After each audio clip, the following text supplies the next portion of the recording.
dan dirahmat oleh Allah Subhanahu wa taala. Pada malam ini alhamdulillah Allah memberi kita nikmat bisa berkumpul di majelis ilmu. Semoga Allah memberikan ilmu, bermohon kita diberikan ilmu dan hidayahnya oleh Allah Subhanahu wa taala. Amin ya rabbal alamin. Salat bering salam semoga selalu tercurahkan kepada Nabi Muhammad sallallahu alaihi wasallam, keluarga, sahabat serta pengikutnya hingga yaumil qiyamah. Mari kita awali pertemuan kita dengan membaca Ummul Kitab Suratul Fatihah. Kita berdoa, memohon kepada Allah Subhanahu wa taala agar almarhum orang tua kita yang sudah meninggal diampuni, diberikan rahmat oleh Allah Subhanahu wa taala di alam kuburnya. Amin. Untuk kita yang masih hidup diberikan kesehatan, dipanjangkan umur untuk taat beribadah kepada Allah Subhanahu wa taala. Niat hajat usaha kita dilancarkan, dikabul oleh Allah Subhanahu wa taala. Diri kita, anak, istri, keturunan kita ditetapkan dijaga iman Islam kita hingga akhir hayat. Kita dapat mengucapkan kalimat tauhid la ilaha illallah Muhammad Rasulullah sallallahu alaihi wasallam. Ala hadhihi niyyah wa kulli niyatin salihah wa ila hadratin Nabil Mustafa Muhammadin sallallahu alaihi wasallam. Syai'un lillahi lahum al-Fatihah. A'udzu billahi minasyaitonir rajim. Bismillahirrahmanirrahim. Alhamdulillahirabbil alamin. Arrahmanirrahim. Maliki yaumiddin. Iyyaka na'budu wa iyyaka nasta'in. Shiratal mustaqim. Shiratal ladzina an'amta 'alaihim ghairil maghdubi 'alaihim.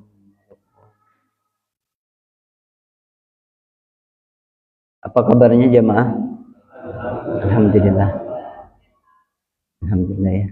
Baik, malam ini kita lanjutkan pengajian kita di pekan kelima. Malam ini akan saya sampaikan dari kitab Nasaihul Ibad. Ada beberapa kalam ulama golongan tabi'in, di antaranya yaitu dari Yahya bin Mu'adz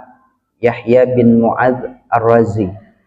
Yahya bin Mu'adz Ar-Razi ini meninggal tahun 258, berarti golongan tabi'ut tabi'in.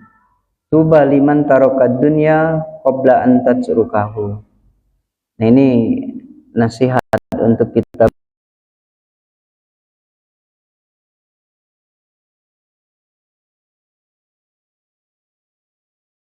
supaya semaksimal mungkin mengamalkannya. Apa? Tuba, beruntunglah liman tarokat dunia qabla an tatsurukahu, bagi orang-orang yang meninggalkan dunia sebelum dia meninggal dunia. Jadi memang kematian itu adalah hak. Ya, semua kita pasti akan mati ya. Siapa yang bernyawa, cepat atau lambat, kecil, tua, muda pasti meninggal. Nah, namun menurut Yahya bin Mu'adz, orang yang beruntung itu orang yang meninggalkan dunia sebelum dia meninggal. Maksudnya apa? Ay al khairul katsir liman sarafa amwalahu fi anwa'il birri qabla dhihabaha anhu. Ya, dimaksud beruntung orang yang meninggalkan dunia sebelum dia meninggal adalah liman sarafa, bagi orang yang mentasarufkan amwalahu, hartanya. Jadi sebagian dari harta kita ditasarufkan. Ditasarufkan itu dibelanjakan, digunakan fi anwa'il birri, untuk hal-hal kebaikan. Qabla dhihabiha anhu, sebelum harta itu hilang, sebelum harta itu pergi. Jadi harta itu kalau kita tidak gunakan dengan baik, tidak kita atur dengan baik, itu bukan harta kita. Jadi Rasulullah itu pernah menyampaikan kepada para sahabatnya, harta anak Adam itu hanya 3. Makanan yang dia makan, pakaian yang dia gunakan hingga lusuh, yang ketiga harta yang disedekahkan. Selain itu bisa jadi bukan harta kita. Maaf ya, umpama kita lihat, kita ambil contoh orang-orang kaya yang sudah meninggal ya. Mungkin hartanya miliaran, triliunan dalam bentuk aset. Sebenarnya hartanya yang sesungguhnya itu yang dimakannya. Saat dia sehat, dia bisa makan enak, itu hartanya, itu miliknya yang dimakannya. Pakaian yang digunakannya, pakaiannya, rumahnya, kendaraannya saat dia menggunakannya. Setelah dia meninggal, dia tidak bisa lagi makan, harta yang ditinggalkannya bukan miliknya, milik ahli warisnya. Nah, yang ketiga itu yang dimaksud dengan harta yang betul-betul milik kita adalah yang disedekahkan. Nah, konsep sedekah itu ya, kalau kita lihat, sedekah itu jangan kita berhayal ketika kita memiliki banyak harta baru kita bersedekah. Tapi ya bersedekahlah dengan batas kemampuan kita hari ini. Hari ini kita mampu beli batu bata 2 batu bata, misalkan 10 batu bata, ada yang bangun masjid, kita taruh di situ dibangunkan masjid. Mampu beli semen sesak, beli semen sesak, mampu beli semen setengah sak, beli setengah sak. Jadi liman sorofa amwalahu fi anwa'il bir. Orang yang meninggalkan dunia sebelum dia meninggalkan dunia itu adalah yang mentasarufkan, menggunakan, menafkahkan, menginfakkan hartanya di anwa'il bir, semua jenis kebaikan. Ya, yang tidak bertentangan, yang tidak melanggar ketentuan Allah. Qabla dzihabiha anhu, sebelum harta itu pergi dari dirinya. Ya. Justru malah kalau seandainya harta ini tidak kita tasarufkan untuk kebaikan, harta ini yang akan membebani kita. Jadi di dalam kitab Khazinatul Asrar itu ya, Tambihul Ghafilin juga itu menjelaskan orang-orang yang punya harta itu hisabnya jauh lebih lama. 500 tahun lebih lama, 500 tahun akhirat lebih lama dibanding orang-orang yang hanya sebatas cukup saja. Pertanyaannya itu banyak sekali. Bagaimana, dari mana, bagaimana, kemana, pertanyaan tentang harta itu. Untuk siapa? Berat kita.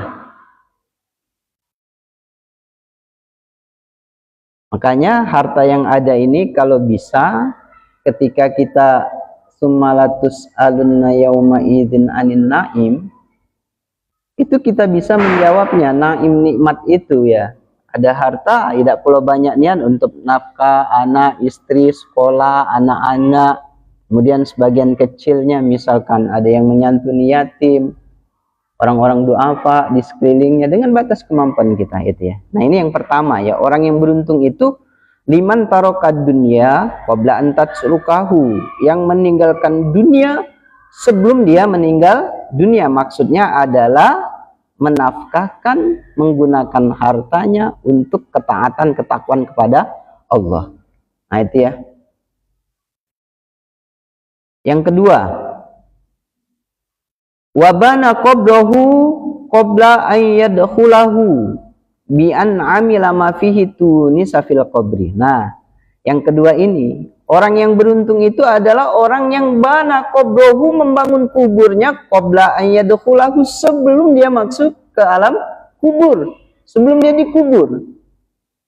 Jadi Rasulullah kan pernah menyampaikan ya, al-kais mandana nafsahu wa amila lima ba'dal maut. Orang yang beruntung itu yang mampu mengendalikan nafsu kehidupannya ketika di dunia, ya nafsunya, lawama, amarahnya, mutmainnahnya dia kendalikan. Terus wa amila lima ba'dal maut, beramal untuk kematiannya. Yakinlah Pak Bu, kalau seandainya hari ini kita sadar ya, cuman sekarang mungkin kita ini tidak sadar ya, kalau kuburan itu gelap, ya, yang dapat menerangi kubur kita itu, ya, cahaya Allah yang menerangi di alam kuburnya adalah amal soleh, bacaan Al-Quran, ya.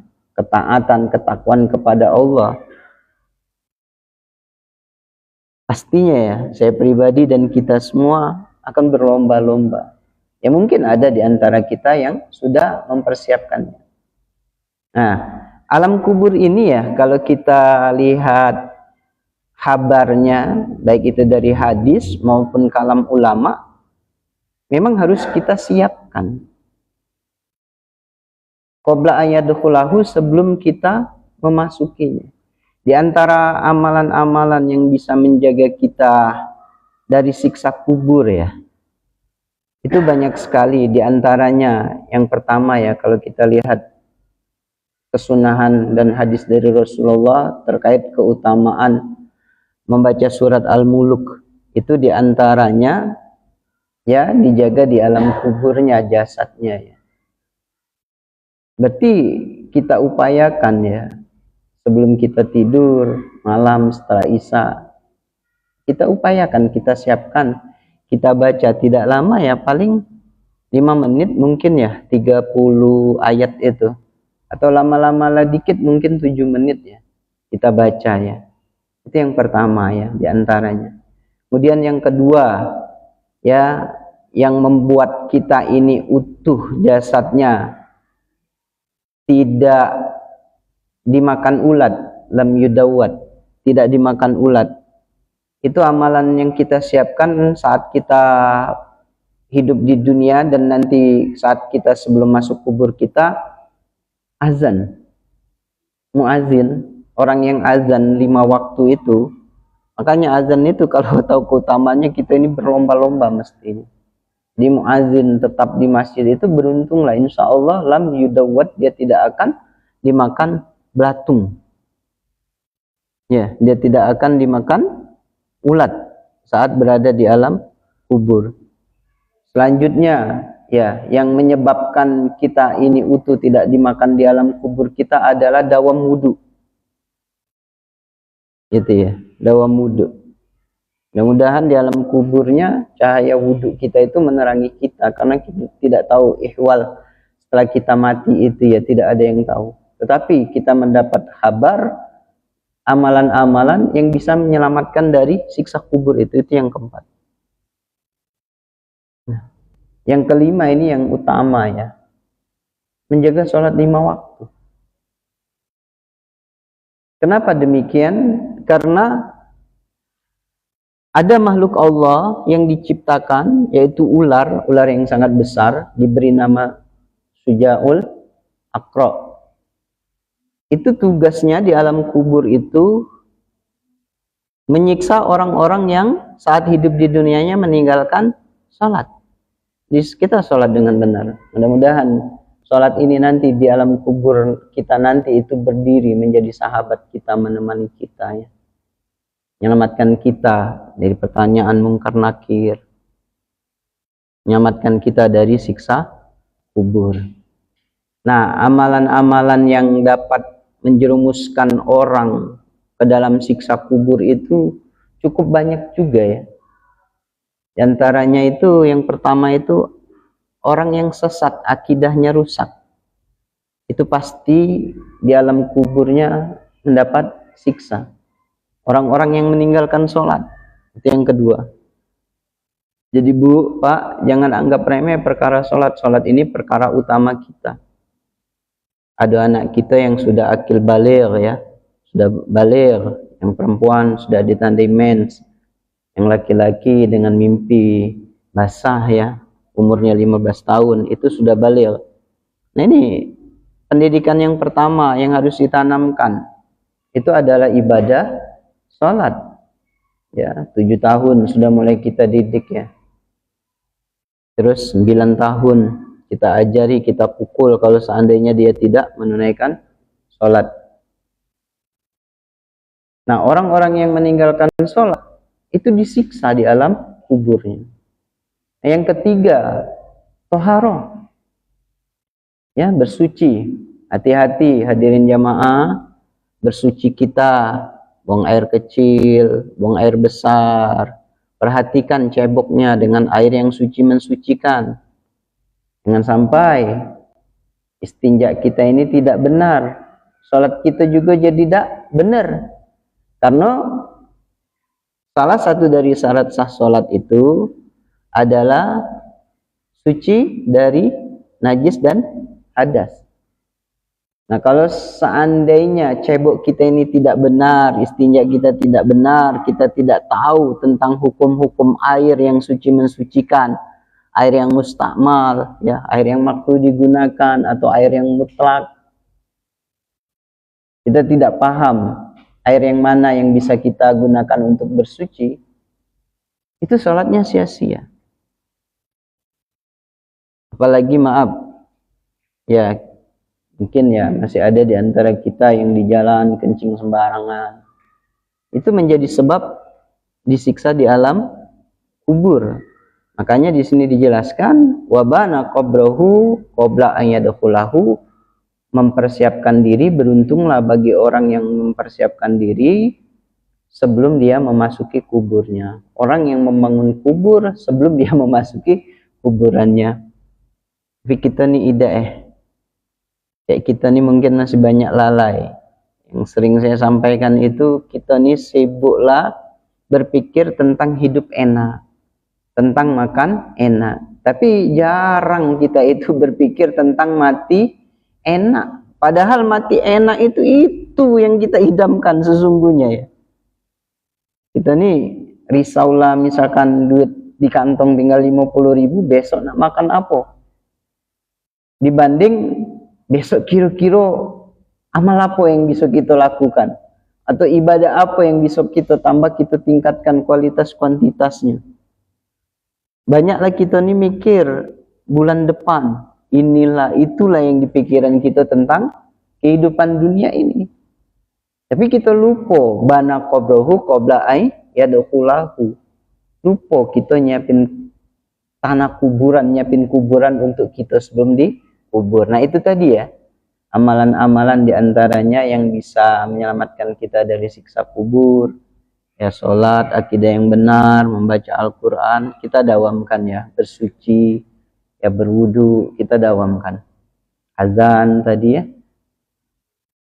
Dan yang menjadi siksa kubur itu ya. Nah, diantaranya tuh ya ibu-ibu, maaf ada yang terlewat, namimah. Namimah itu sebab seseorang tuh disiksa di alam kuburnya. Namimah itu yang galak ngompori wong. Yang tadinya aman, damai, tentram, adem, ayem antar tetangga. Gara-gara ada yang manas-manasi, provokator, kompor, bebala, ribut. Hati-hati. Di alam kuburnya mendapat siksa kubur. Nah itu ya. Terus yang ketiga,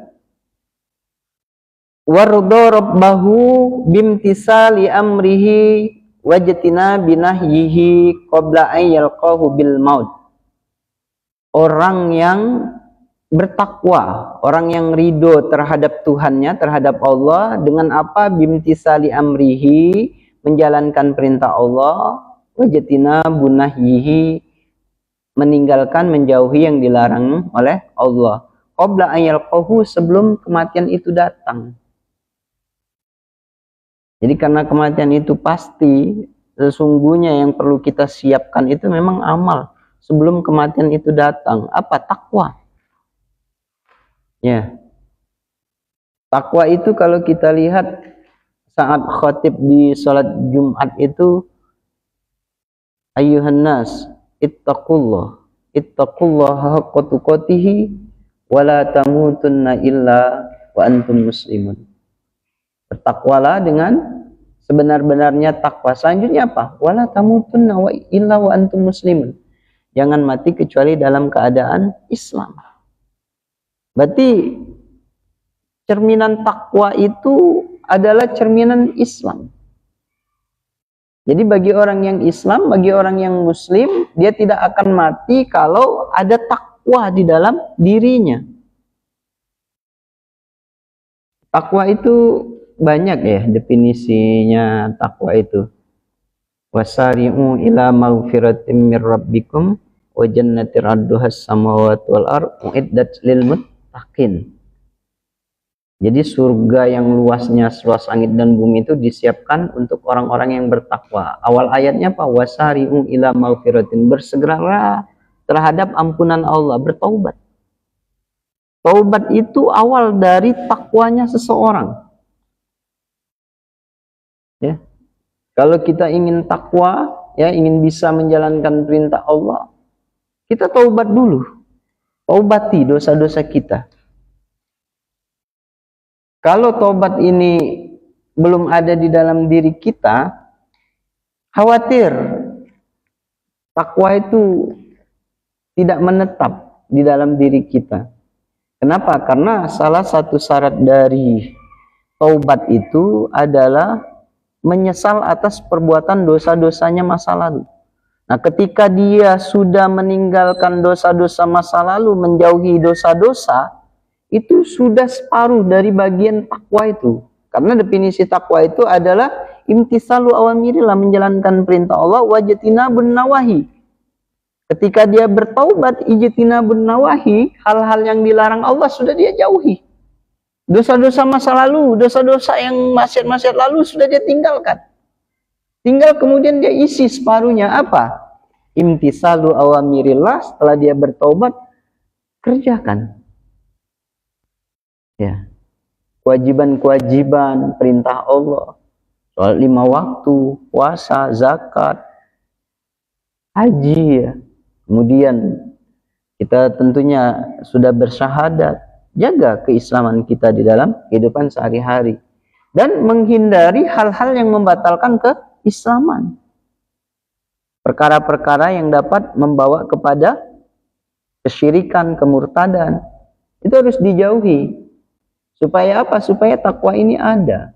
Menjalankan perintah Allah, menjauhi larangannya. Menjauhi larangannya itu ya meninggalkan perbuatan dosa-dosa, tidak kembali lagi.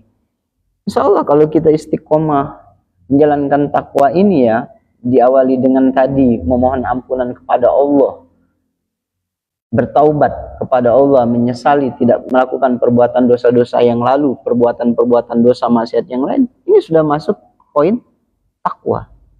Nah, jadi orang yang ketiga, orang yang beruntung itu mereka yang ridho kepada Allah dengan menjalankan perintahnya dan menjauhi larangannya qabla ayyalqahu, sebelum dia mati.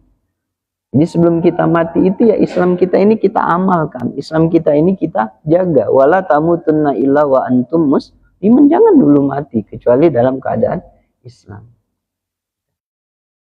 Nah, ini 3 ya dari ulama besar ya, tabi'ut tabi'in, Yahya bin Mu'adz Ar-Razi. 1, beruntung bagi orang-orang yang meninggalkan dunia sebelum dia meninggal dunia, yaitu bagi mereka yang mensedekahkan, menginfakkan, menggunakan hartanya untuk kebaikan sebelum harta itu hilang. Nah, harta tadi yang kita makan, yang kita minum, yang kita pakai, yang kita sedekahkan. Selain dari itu, kalau kita meninggal bukan harta kita. Yang kedua, orang yang membangun kuburnya sebelum dia masuk ke dalam kubur. Tadi ya, amalan-amalan yang dapat menyelamatkan dari siksa kubur dan amalan yang harus kita hindari agar tidak mendapat siksa kubur. Yang ketiga, ridho, maksudnya menerima ketetapan Allah dengan takwa. Tadi ya, definisi takwanya, menjalankan perintahnya, menjauhi larangannya, diawali dengan bertaubat. Kita lanjutkan. Wa an Ali radhiyallahu anhu. Nah, selanjutnya ini dari Sayyidina Ali karramallahu wajhah. Sayyidina Ali ini menantunya Rasulullah, sahabatnya Rasulullah, dan juga sepupunya Rasulullah. Jadi kalau Rasulullah itu adalah kotanya ilmu, Sayyidina Ali itu adalah babul ilmu, babul ilmi. Ana madinatul ilm wa Ali yubabuha. Kata Nabi, aku itu adalah madinatul ilm, gudangnya ilmu, kotanya ilmu, dan Sayyidina Ali itu pintunya, pintu memasuki ilmu itu. Apa kata Sayyidina Ali? Ini renungannya juga yang cukup bagus ya untuk kita dalam kehidupan ini. Malam yakun indahu sunnatullah ay adatuhu wa sunnatu rasulihi ay sya'nuhu wa sunnatu awliyaihi ay amruhum falaysa fi yadihi syai'un. Kila ayali Ali ma sunnatullah qala Ali kitmanus sir wa qila ma sunnatur rasul qala mudaratu bainan nas wa qila ma sunnatu awliyahi qala ihtimalul adha anin nas wa kanu min qalbina yatawassawna bisalasi khisalin wa yatakatibuna biha man amila syai'an minal a'malil akhirah kafahullahu ta'ala amra dinahu wa dunyahu wa man ahsana sariratahu ahsanallahu alaniyahu wa man aslaha ma bainahu wa bainallah aslahallahu ma bainahu wa bainan nas. Nah, ini dari Sayyidina Ali ya. Apa? Malam yakun indahu sunnatullah. Barang siapa yang di dalam dirinya itu tidak menjalankan sunnah Allah. Maksudnya apa? Adatuhu, kebiasaannya. Kehidupan kesehariannya, kebiasaannya itu tidak sesuai dengan sunnatullah. Terus wa sunnata rasulihi, dan tidak sesuai dengan sunnah Rasul. Ay sya'nuhu, kondisinya, akhlaknya, sikapnya tidak sesuai dengan sunnah Rasul. Wa sunnatu awliyaihi, dan yang ketiga bagi orang yang tidak sesuai dengan sunnah kekasih Allah apa? Amruhum, urusannya, perkaranya, permasalahan-permasalahan di dalam kehidupannya tidak mencontoh kekasih-kekasih Allah. Apa? Falaisa fi yadihi syai'un falaisa lahu syai'un ya'taddu bihi. Orang tersebut ya, yang adatnya, kebiasaannya, akhlak, perilakunya, serta urusannya tidak sesuai dengan sunnah Allah, sunnah Rasul, sunnah kekasihnya, orang itu tidak ada nilainya, tidak ada derajatnya di sisi Allah. Parah ini kalau terjadi dengan kita ya. Misalkan maaf ya, kebiasaan, akhlak, adat, cara hidup tidak mencontoh. Misalkan subuh kita harus bangun, harus sholat subuh. Nah apapun ceritanya, nah apapun alasannya, azan subuh bangun. Laki-laki kita upayakan semaksimal mungkin berjamaah di masjid sholat subuh. Nah apapun ceritanya, tiba-tiba dia tidak sholat subuh itu. Selesai. Lam yakun falaisa fi yadihi syai'un. Mung itu dak kate martabat, dak kate harkatnya, dak kate apapun. Nak mugola dia gubernur, nak mugola dia bupati, apalagi kalau cuman Pak RT. Kalau dia tidak menjalankan kewajibannya sebagai seorang hamba, adat kebiasaannya tidak menjalankan perintah Allah, perintah Rasul, begitupun amalan-amalan kekasih-kekasih Allah, ya dia lewati, dia lampaui itu, dia tidak lakukan, selesai. Falaisa fi yadihi syai'un, tak kata apapun yang itu. Nah, yang dimaksud sunnatullah, adat kebiasaan ya, sunnatullah itu apa? Kitmanusir. Pertama, menjaga rahasia. Kalau ada manusia, contoh ya, dia tidak bisa jaga rahasia, falaisa fi yadihi syai'un, tak kata apapun itu. Baik dia di hadapan Allah maupun di hadapan manusia. Misalkan ya, kita cerita sama Pak Ujang. Ujang cerita ya, ada rahasia. Tolong jangan cerita sama siapa-siapa. Si anu itu cak ini, cak itu. Habis itu Pak Ujang ngomong gitu, mau Pak Madi. Madi, rahasia ya. Aku dengar dari ini tadi cak ini. Cukup kau yang tahu ya. Habis itu Pak Madi cerita sama Wak Nang. Aku tadi dapat kabar cerita rahasia ya. Cukup Wak Nang yang tahu, udah usah cerita sama yang lain. Akhirnya cerita berantai, rasio berantai. Akhirnya wong tahu gak falaisa fi yadi syai'un, wong yang ndak bisa kitmanusir, ndak bisa jaga rahasia. Yang dimaksud menjaga rahasia itu apa? Wa huwa ma akhfahun nas anil hadis, sesuatu yang akhfahu disembunyikan dari manusia anil hadis untuk diceritakan, sesuatu yang disembunyikan untuk tidak diceritakan itu rahasia. Apa be? Misalkan kita ngelihat, nggak sengaja itu ya, ngelihat, kayaknya tidak benar gawinya. Itu. Kalau nak kita kasih peringatan, ingetin, kita temuin, datangin berdua, ingetin. Bukan malah kita cerita, kok si Anu tadi pagi cak ini, itu jangan. Kalau itu terjadi, maaf ya ibu-ibu ya, yang biasa ngorek-ngorek cerita itu, ibu-ibu, istilah sekarang tuh netizen. Netizen itu makanannya itu gosip. Ya. Jadi umpan makanan netizen itu gosip. Lempar dikit baik gosip, wah kemana-mana. Ya, falaisa fi yadi syai'un. Wong yang tidak bisa menjaga rahasia, ya, yang harus disembunyikan, tidak boleh diceritakan, dia ceritakan. Falaisa fi yadi syai'un. Tidak kata apa-apa nyong itu. Baik di mata Allah maupun di mata manusia. Coba kita buktikan. Ada orang cerita rahasia, diceritakan terdengar oleh dia, pasti jadi musuh bebuyutan tidak baik sepanjang hidupnya. Falaisa fi yadi syai'un. Tidak kata apa-apanya lagi yang dibikin. Nah, ini yang pertama ya. Yang kedua, wakilama sunnatu rasuli. Yang dimaksud dengan sunnah rasul itu apa? Al-mudaratu bainan nas.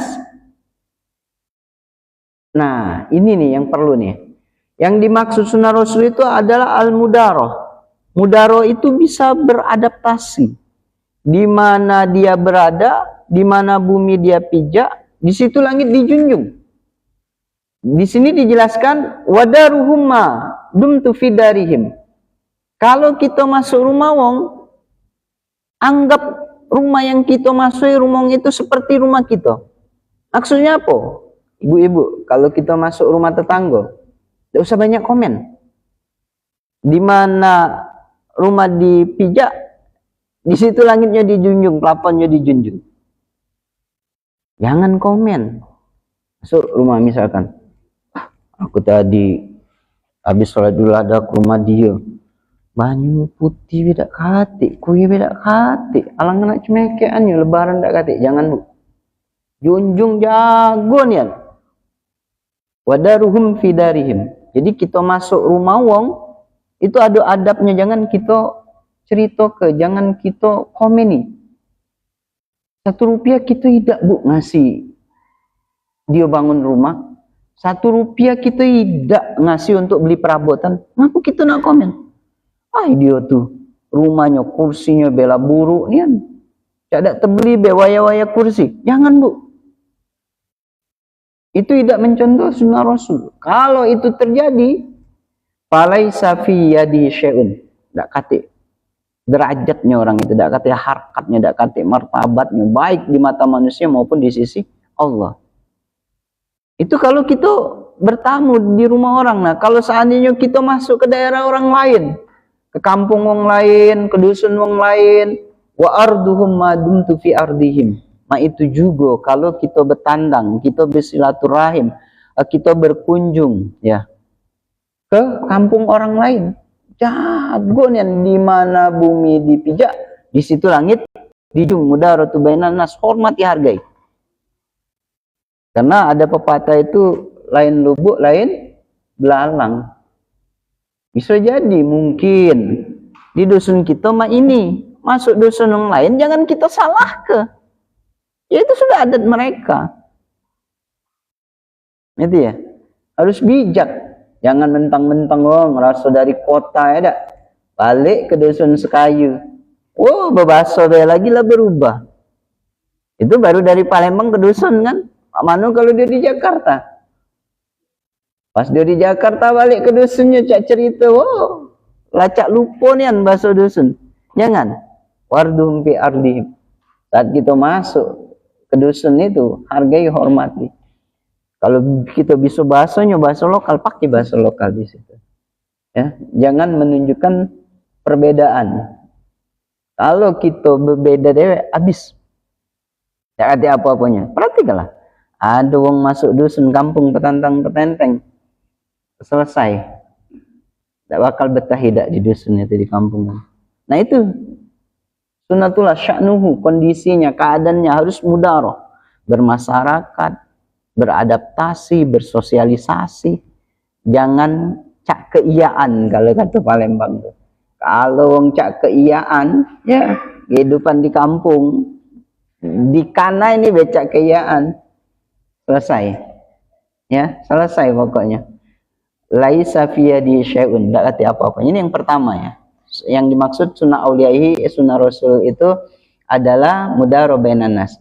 Nah terus wakila mas sunnatu auliyaihi, apa yang dimaksud dengan sunnah para kekasih Allah? Tadi sunnah kekasih Allah itu adalah amruhum, urusannya, pekerjaannya. Nah itu dibagi menjadi dua. Yang pertama, ihtimalul adza anin nas. Urusan kita itu harus meringankan, hilangkan kesulitan kalau kita berurusan. Keliru tapi ya, kalau ada pepatah, kalau pacak dipersulit ngapa dipermudah. Nah itu keliru. Itu tidak mencontoh adat, sunnah, kebiasaan para wali-wali kekasih Allah. Kekasih Allah itu ihtimalul adza, menghilangkan kesulitan, memudahkan proses. Simplifikasi ujung yang sekarang. Yang bisa rantai proses itu A sampai Z, ya A sampai Z selesai tuh. Jangan anak ke B dulu, ke C dulu, ke D dulu, jangan panjang gitu. Jadi mungkin Pak RT, Pak Lurah, siapapun itu ya, ihtimalul adza. Dalam hal berurusan tuh ihtimalul adza, ringankan, hilangkan kesulitan. Nah, selanjutnya yang kedua, itu ada 3 perkara ya, ada 3 perkara yang menjadi ciri sunnah kekasih Allah. Yang pertama tadi ihtimalul adza, bagian keduanya itu ada 3. Apa? Berwasiat dengan 3 hal. Kita dalam berurusan sesama muslim ini, kalau kita berwasiat 3 hal ini, itu sudah mencerminkan, mencontoh sunnah, kebiasaan kekasih-kekasih Allah. Mana? Yang pertama, berwasiat kita ya, menyampaikan ya, man amilal akhirah kafahullah amra dinahu wa dunyahu. Yang pertama ya, kata Sayyidina Ali, barang siapa yang beramal untuk akhiratnya, kafahullah amra dinahu wa dunyahu, dicukupkan urusan dunia dan agamanya, dicukupkan urusan agama dan dunianya.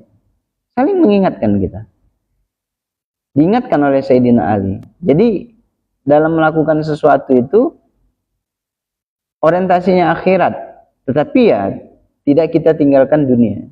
Nah ketika kita mendahulukan akhiratnya, itu dunia itu akan mengiring, agama itu akan mengikuti.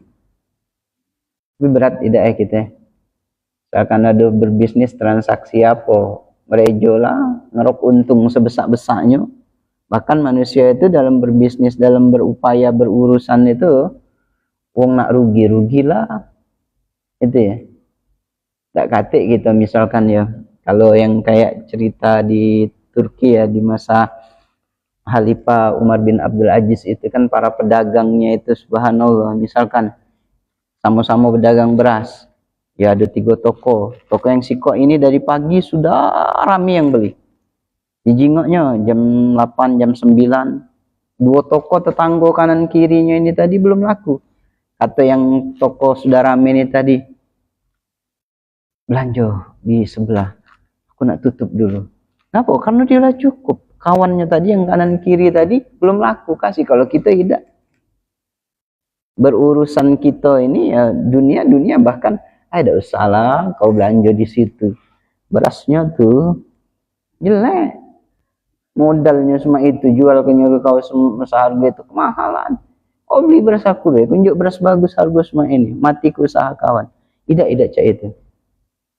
Jadi orientasi bisnis dunia kita itu upayakan akhirat dulu. Cukuplah kita untuk dapat kebutuhan dunia kita, yuk kasih ke kawan yang lain, kasih ke tetangga usaha yang lain. Tapi ya kadang ya dalam usaha itu ya banyak orang yang saking jahat main dukun biar usaha tangguhnya bangkrut. Nah itu tidak mencerminkan, tidak mencontoh kekasih Allah. Nah, ini yang pertama itu ya, beramal dengan amal akhirat, maka Allah mencukupkan urusan dunia dan agamanya. Nah, selanjutnya kita berwasiat ya, saling mengingatkan ya. Apa yang kedua? Waman asana sariratahu asanallahu alaniyahu. Barang siapa yang asana sariratahu, baik saat dia sendirian, asana alaniyatahu, maka baik pula saat dia di tengah keramaian. Mohon maaf ini ya, kita ini kalau depan umum cak keian, cak betakoan ya, ada diharam-haram ke, di iblis-iblis ke, di setan-setan ke. Pas dewean, yang diharam ke tadi dimakannya, yang di iblis ke, yang di setan ke tadi dijadikannya kawan. Jangan. Jadi kalau asana sariratahu, kita nasihati diri kita, berurusan juga. Kalau kita lagi dewean saat berada dalam keadaan rahasia sendirian di tempat sepi, ya cak itulah. Di depannya cak itulah. Jangan cuman maaf berbalut jubah, berbalut peci, berbalut sorban, berbalut baju koko. Itu kalau di depan umum, cuman topeng. Di belakang pun harus sama. Karir, saat rahasia, saat sendirian, harus. Kalau kita baik, baik. Kalau kita buruk, ya terlihat akan buruk. Kalau kata Sayyidina Utsman itu, muka dan ucapan itu cerminan hati. Jadi kalau masalah batin kita saat kita sendirian itu kita baik, di luar pun akan baik. Alanianya akan baik. Perhatikanlah ya. Wong yang galak berbohong, mugulah dia nak tutup-tutupi akan berbohong. Wong yang galak nipu, mugulah nak ditutup-tutupi akan nipu. Keceplosan tu lah. Ngapa? Karena tadi sirnya jelek, alania pun kaki akan jelek. Kalau sirnya baik, alanianya saat dia di tengah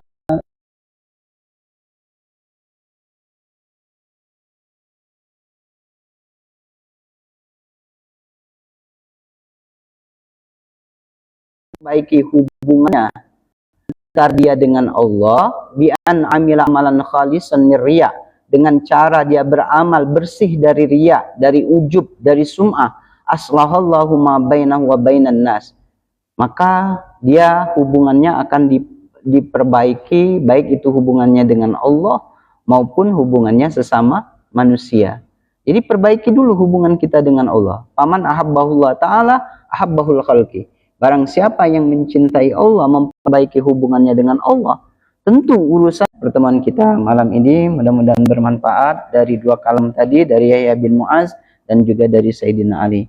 Semoga Allah menetapkan hidayah untuk mengamalkan dengan taufiknya. Mari kita tutup dan hamdalah, alhamdulillahirabbil alamin, doa kafaratul majlis, subhanakallahumma wa bihamdika asyhadu an la ilaha illa anta astaghfiruka wa atubu ilaik. Assalamualaikum warahmatullahi wabarakatuh.